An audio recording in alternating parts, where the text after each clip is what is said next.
Hello guys. तो आज अपन एक बात करेंगे। ईएमएस सॉल्यूशंस प्रोवाइडर है। आजकल ईएमएस से रिलेटेड कंपनीज ना, इलेक्ट्रॉनिक मैन्युफैक्चरिंग, ये बहुत ज़्यादा हॉट हैं। तो अपन एक कंपनी की, पहले भी एक कंपनी की बात करी थी, आज अपन एक बात करेंगे कंपनी जो बहुत नाम में है, पीजी इलेक्ट्रोप्लास्ट। बहुत सॉलिड ग्रोथ है कंपनी की। तो इसका बेसिक सारा समझते हैं, इनका क्या कंपनी है, बैकग्राउंड क्या है, क्या प्रोडक्ट बनाते हैं, क्या रेवेन्यू है, क्या बिजनेस ग्रोथ की गाइडेंस दी है, एवरीथिंग इस बारे में बात करते हैं। तो जो पीजी इलेक्ट्रोप्लास्ट है, ये फॉर्मली सेटअप हुई थी 2003 में। ये लार्जेस्ट ईएमएस प्रोवाइडर है और बेसिकली ये स्पेशलाइज्ड है ओडीएम हो गया, ओईएम हो गया एंड प्लास्टिक इंजेक्शन मॉडलिंग में। तो अब ये क्या है, इनके जो क्लाइंट्स हैं ये वर्ल्ड वाइड हैं। टॉप इंडियन क्लाइंट्स को भी प्रोवाइड करते हैं सर्विसेज, ब्रांड्स और ग्लोबल ब्रांड्स को भी अपनी सर्विसेज प्रोवाइड करते हैं। तो जो इनका अगर अपन बात करते हैं, जो इनके बिजनेस सेगमेंट्स हैं, अब बिजनेस सेगमेंट जो हैं इनके, एक तो हो गया प्लास्टिक मोल्डिंग में। तो company specialise in developing and small medium and large size moulding components. जो मोल्डिंग कंपोनेंट्स होते हैं, ये कंपनी सारे स्मॉल मीडियम लार्ज सब टाइप की कंपनीज बनाती है मॉडल। सेकंड बात करें प्रोडक्ट बिजनेस जो इनका है, ODM OEM for washing machines, air conditioner and cooler. अब ओरिजिनल डिज़ाइन मैन्युफैक्चरर्स भी हैं ये, ओरिजिनल इक्विपमेंट मैन्युफैक्चरर्स भी हैं ये लोग। कुछ इनका ऑब्वियसली चाइना से इंपोर्ट करते होंगे बेसिकली ये, बाकी ऑलमोस्ट अपना यहीं पे जो इनका प्लांट है इंडिया में वहीं बनाते हैं। तो ये, और ये है largest, second largest ODM for room AC and one of the most backward integrated AC manufacture plants at the single location in Ahmednagar, Maharashtra. And second largest ODM for washing machine. Washing machine में भी top largest में आते हैं और AC manufacturing का जो इनका AC है उसमें भी लार्जेस्ट में आते हैं। और ये सबसे बड़ा प्लांट इनका, प्लांट्स भी इनका अहमदनगर में, वो भी सेकंड लार्जेस्ट में आता है। ओडीएम जो है ये ओरिजिनल डिजाइन मैन्युफैक्चरर्स हैं। और अब ये बनाते क्या है, एसी में बनाएंगे, इंडोर हो गया, आउटडोर हो गया, मतलब स्प्लिट एसी हो गया और विंडो एसी हो गया। तो ये दोनों टाइप के एसी बनाते हैं। वॉशिंग मशीन में सेमी ऑटोमेटिक हो गया, ऑटोमेटिक हो गया, फुली ऑटोमेटिक हो गया, टॉप लोड जो भी ये वेरिएंट्स आते हैं ये वो लोग भी बनाते हैं। कूलर्स हो गया कि विंडो कूलर, डेजर्ट और ये जो भी आते हैं कूलर्स हो गए। उसके अलावा ये इलेक्ट्रॉनिक्स में टीवी बनाते हैं, पीसीबीज असेंबलीज करते हैं, सीडीज, और ये स्नेट्रीवियर ऑटोमेटिक, ये जो सारा जो पार्ट्स होता है ना ईएमएस में, इलेक्ट्रॉनिक मैन्युफैक्चरिंग, उससे रिलेटेड सारे इनका काम है। और ये इलेक्ट्रॉनिक सेगमेंट में बात करें, इनका जो बिजनेस मॉडल है उसमें ना ये डेवलप प्रिंटेड सर्किट बोर्ड, जो सर्किट बोर्ड्स लगते हैं ना बैक एंड पे पीछे की तरफ बोर्ड्स बनते हैं जो, वो बनाते हैं ये। और ये भी ट्रंक की बेसिस पे सर्विसेज करते हैं, जिसमें procurement, assembly, testing, packing, shipping, सारी वर्ल्ड जो इनकी एप्लीकेशंस होती है ना इलेक्ट्रॉनिक असेंबलीज, वो सब ट्रंक की बेसिस पे करते हैं। और इनका जो principal business in the segment is PCBs assemblies for the leading TV manufacturers. देखिए टीवी के जो बैकएंड पे आप देखेंगे ना, बहुत सारी चिप्स और सर्किट बोर्ड्स होते हैं। तो ये उनका काम ये है कि जो पीसीबीज होती हैं ना, वो पीसीबीज प्रिंटेड सर्किट बोर्ड्स, ये जो पीसीबीज होती है ना, ये टीवी मैन्युफैक्चरर्स के लिए बनाते हैं, असेंबली करते हैं। और अब ये एक्चुअली इन्होंने थोड़ा टाइम पहले ही जेवी करा है एलईडी बिजनेस के लिए इन 2022, जेवी विद जैना इंडिया।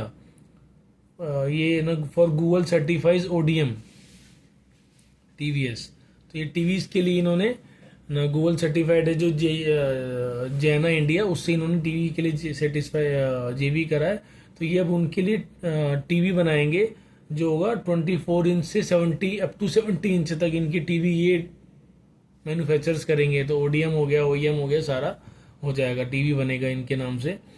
और जो इनकी जो अपनी है ना small to medium tool manufacturing, इनका एक तो एक ये भी बिजनेस सेगमेंट टूल मैन्युफैक्चरिंग है। ये क्या करते हैं इसमें, ये small develop small to medium size mould for application in automotive application, white goods, home kitchen appliances के लिए एप्लीकेशंस बनाते हैं। Apart from this the company has diversified its engineering plastic for sanitary ware, automatic and specialise application. ये क्या होता है, जैसे sanitary ware में जो भी प्लास्टिक के उसके पार्ट्स में प्लास्टिक यूज होता है ना, जैसे मानिए कोई आप टैब देखिए, टैब के अंदर अगर कोई प्लास्टिक लगता है ना, तो ये उसका वो वाला प्लास्टिक भी ये लोग बनाते हैं टूल, जिससे सारा ऑपरेट होता हो। तो ये इनका हो गया सारा बिजनेस मॉडल।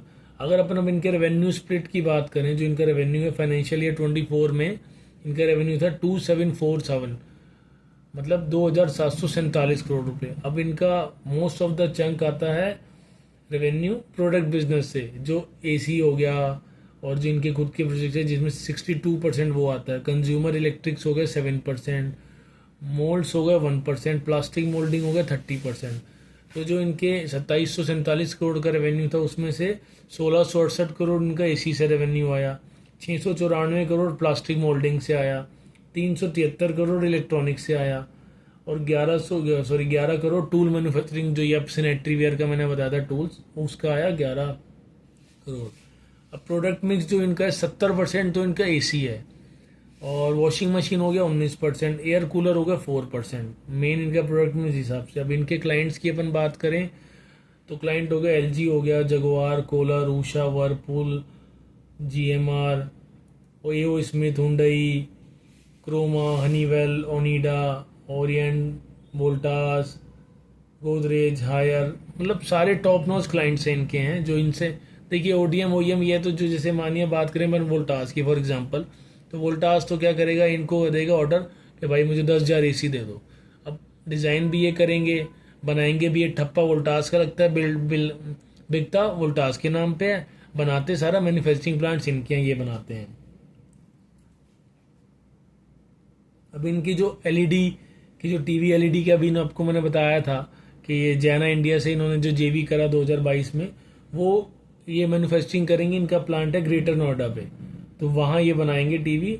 इनकी इंस्टॉल कैपेसिटी है 40,000 टीवी पर मंथ, और अप टू 70 इंच तक बनाएंगे, तो क्योंकि उन्होंने टाइप करा तो 24 इंच से 70 इंच तक वो बनाएंगे। अब इन्होंने क्या एक इन्होंने ओडीएम प्लेटफॉर्म लॉन्च करा successfully for washing machine, for AC and for air cooler.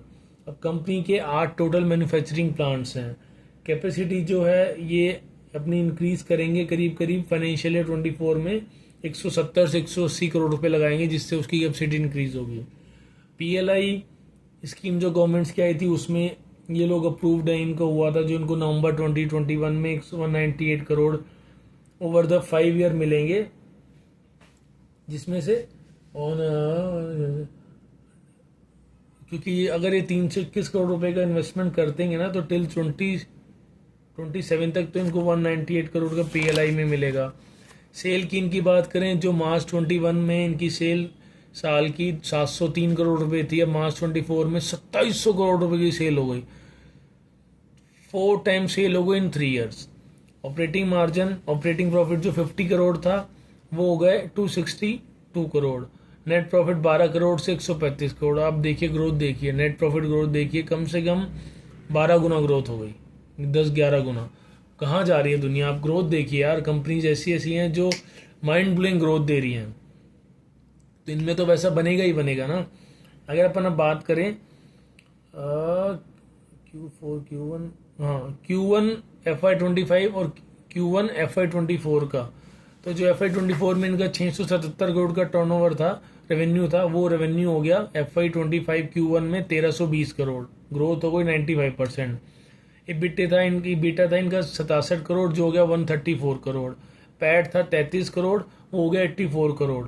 Growth देखिए आप, 150% का ग्रोथ। और अगर अपन Q4 ओवर Q1 कंपेयर करें तो 1000 करोड़, 1076 करोड़ से 1320 करोड़, 119 इबिटा से 119 करोड़, इबिटा से 134 करोड़ इबिटा, 71 करोड़ पैट से 84 करोड़ पैट, इसमें भी आप ग्रोथ देखिए।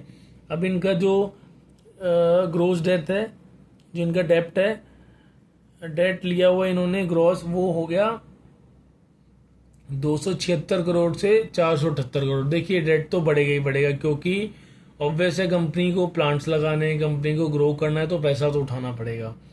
और इनका जो नेट डेट है वो हो गया 74 करोड़ से 450 करोड़, 448-50 करोड़। इनका cash and balance, bank balance भी इंक्रीज हुआ है। और जो इनका जो Q1 FY25 है, ये ऑल टाइम हाई है क्वार्टरली प्रॉफिट्स एंड सेल के हिसाब से। और जो इनका रूम एसी में ग्रोथ हुआ है 130% ग्रोथ हुआ है, और वॉशिंग मशीन में ग्रोथ हुआ 72% ग्रोथ, कूलर में हुआ 87% ग्रोथ। देखा जाए तो हर तरफ से, चारों तरफ से ग्रोथ आ रही है छप्पड़ फाड़ के। तो रूम एसी में थोड़ा ज़्यादा है, 130 करोड़ बाकी ग्रोथ है। अब इन्होंने जो प्रॉफिट ग्रोथ का गाइडेंस दिया है वो इन्होंने बताया है हमारा 216 करोड़ का फाइनेंशियल ईयर 25 में ग्रोथ होगा। अब आप ये देखिए 24 फाइनेंशियल ईयर 24 में 135 करोड़ था, और इन्होंने खुद ने अब गाइडेंस दिया है कि हमारा प्रॉफिट आएगा 216 करोड़। तो आप देख लिए कितना परसेंट ग्रोथ बन गया, 50% अराउंड ग्रोथ हो गया प्रॉफिट में। कैपेक्स की बात करें तो ये कह रहे हैं हम 370 से 380 करोड़ का कैपेक्स करेंगे। रेवेन्यू गाइडेंस इन्होंने दी है 4250 करोड़ की, जो मार्च 24 में था 2746 करोड़। 2746 से ये खुद बोल रहे हैं 4250 करोड़ का हम ग्रोथ करेंगे। तो आप देखिए कंपनी कितनी ऑप्टिमिस्टिक है अपने प्रोडक्ट्स के लिए, अपने प्लान्स के लिए। जो एनवायरनमेंट चल रहा है बाजार में, कितना ग्रोथ दे रही है। अभी कह रहे हैं कि हम लोग अपना फोकस कर रहे हैं, इम्प्रूविंग करेंगे कैपेसिटी एफिशिएंसी को बढ़ाने में, ताकि हमारी जो फ्यूचर की ग्रोथ है वो इन्हांस हो। अब चैलेंजेस और अपॉर्चुनिटीज़ क्या क्या हैं इनके। अब चैलेंजेस इनके ये हैं कि तो थोड़ा बहुत जो इनके प्रोडक्ट्स हैं ना, वो इनको चाइना से मंगवाने पड़ते हैं। तो वो जो इम्पोर्ट डिपेंडेंसी है फॉर सम सर्टेन प्रोजेक्ट, तो वो इनको डिपेंडेंसी उस पर है। तो अब ये लोग क्या कर रहे हैं कि अपनी कैपेसिटी को, अपनी डोमेस्टिक जो वैल्यू एडिशन है उसको इंक्रीज करें, ताकि डिपेंडेंसी हमारी जो इम्पोर्ट पे, चाइना पे, वो कम हो। क्योंकि देखिए अब अगर कुछ भी वॉर्स का सिचुएशन बनता है वर्ल्ड वाइड, तो शिपिंग कॉस्टिंग बढ़ती है। कभी किसी पे अटैक आता है तो वहाँ से सब आपस में कनेक्ट हैं। तो कहीं से प्रोडक्ट कहीं रुक जाए, कोई चिप रुक जाए, कुछ हो जाए, तो सारी सप्लाई चेन बिगड़ जाती है। तो ये कह रहे हैं हमारा लोकल हम बढ़ाएंगे ताकि हमारी डिपेंडेंसी कम हो जाए। और ये कह रहे हैं कि लो पेनिट्रेशन है एसी और वॉशिंग मशीन में, जो हमारे लिए ग्रोथ बनेंगे। क्योंकि अभी पेनिट्रेशन कम है, गाँव में जा के पेनिट्रेशन बढ़ेगा। अभी कह रहे हैं कि हमें पीएलआई से भी 30 करोड़ रुपए मिला है, स्टेट गवर्नमेंट से 6 करोड़ का इंसेंटिव बेनिफिट्स मिले हैं। तो एक्सपेक्टिंग है पीएलआई स्कीम करूँ तो वो तो वह हो गया। अब जो कैपेसिटी यूटिलाइजेशन की बात कर रहे हैं ये लोग कि हमने कितना बढ़ाना है, तो ये कह रहे हैं कि हमारी इंडोर की अभी 2,50,000 हमारी है, जो उसको हम 3.5 लाख लेके जाएंगे। आउटडोर की हमारी 2 लाख की, उसको हम 3 लाख लेके जाएंगे। विंडो एसी की हमारी 25,000 है, जिसको हम 50,000 करेंगे। तो जो इनकी कैपेसिटी यूटिलाइजेशन पीक सीजन में होती है ना, वो 80 से 90% प्लांट कैपेसिटी यूटिलाइजेशन होती है प्लांट्स की। और ये देखिए ये सब है ऑन सीजन में, मतलब ये मान के चलिए अप्रैल में, जून जुलाई, ये जो बहुत गर्मी के सीजन होते हैं इन दिनों में। और जो अब ऑब्वियस अब सर्दी आएंगी, विंटर आएगी, तो ये यूटिलाइजेशन ऑब्वियस है कम हो जाएगी इनकी प्लांट्स की। बट ये कैपेसिटी यूटिलाइजेशन बढ़ा रहे हैं। ये कह रहे हैं कि नेक्स्ट फ्यू ईयर्स में 20 से 25% की रेवेन्यू ग्रोथ की गाइडेंस इन्होंने दी है हमारे को। और ये एक्सप्लोर न्यू अपॉर्चुनिटीज एक्सप्लोर कर रहे हैं फॉर ग्रोथ। ये कह रहे हैं कि भाई हम लोग अगर अपॉर्चुनिटी हमें दिखेगी ना, तो हम डेट लेंगे, हम डेट लेके इंक्रीज करेंगे हमारी कैपेसिटी को, हमारे प्लांट्स को, ताकि हम अपॉर्चुनिटी क्रैक कर सकें, अपॉर्चुनिटीज़ को हाईजैक कर सकें। तो ताकि हमारे को जो गाइडेंस दी है उसको फुलफिल करना है, तो हमें अगर डेट भी लेना पड़ेगा तो कोई बुराई नहीं है। तो इस हिसाब से जो कंपनी ये पीजी इलेक्ट्रोप्लास्ट है ना, सुपर माइंड ब्लोइंग कंपनी है। आप इसको देखिए, रेवेन्यू इसका बहुत अच्छा बढ़ रहा है, 2-3 साल में रेवेन्यू इतने गुना हो गए। तो इस कंपनी के बारे में आप देखिए और पढ़िए, और अपन रिजल्ट ट्रैक भी करेंगे। अब जब अभी रिजल्ट्स आएंगे तो देखते हैं अपनी गाइडेंस जो उन्होंने दी है उसको फॉलो कर रहे हैं नहीं कर रहे, उस बात पे क्या ग्रोथ बता रहे हैं। बाकी फिर मिलते हैं।